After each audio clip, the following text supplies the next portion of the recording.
Magdadaing nga pala ako ng alumahan. Sarili kong daing. Hindi na ako bibili. Para sure ako na walang preservatives. Itong ginawa ko, galagay ako ng suka. Lagyan kong bawang, paminta, asin. Tapos biniyak ko sa gitna yung isda. Bababad ko lang dyan ng 20 to 30 minutes. Tapos iluluto ko na. Kasi itong alumahan, hindi ito masarap pag prinito. Kaya lalagyan natin ng sarap. Luto na ang aking daing na ginawa, homemade daing.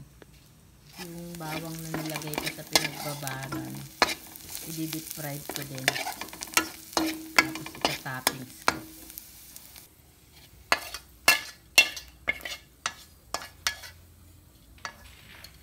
Yan, ita-toppings ko na siya.